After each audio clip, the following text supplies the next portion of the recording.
So, what is the law and what is the crime that I committed? Magandang araw po sa inyong lahat at update lang dito sa pagka-aresto kay dating Pangulong Rodrigo Duterte, kung saan kanina nga po ay inaresto na si dating Pangulong Duterte na mga representative ng International Police Organization o Interpol kaugnay po dito sa ikinilabas na warrant of arrest ng International Criminal Court ukol dito sa kanyang kinasasangkutan na crimes against humanities. Panoorin natin sabay-sabay itong naging pahayag ni Pangulong Rodrigo Duterte, kasi sabi niya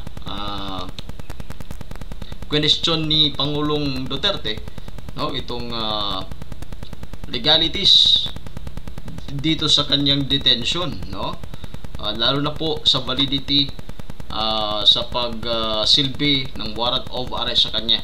Sige, sabay nating panoorin ito. To me now, the legal basis for my being here, as apparently I was brought here not of my own volition. If somebody else says, kung hindi ibang tao, ikaw siguro, because this is your structure. So you have to answer now for the deprivation of liberty.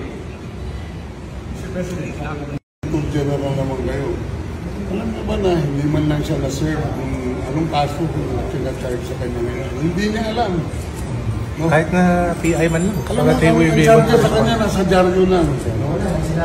And then, hindi pa kayo na ganito ginagawa natin. Sumusunod tayo sa isang entity na hindi na tayo member. Nag-withdraw na tayo.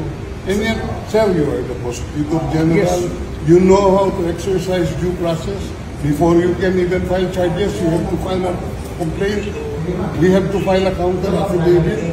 Without doing those procedural process, here we are being issued a warrant of arrest, questionable warrant of arrest. Ano naman po, sir? There's naman doon blooper, puro pagdating sa trial gan, tatawagin kita sa witness stand. Sabihin ko, you're the person who arrested me. May I know the reason why? Have you read the documents? Or at least, have you read the case at that time when you made the arrest? So that you would be guided to what you should know. Yan lang yan. Kaibigan tayo, galing ako gobyerno.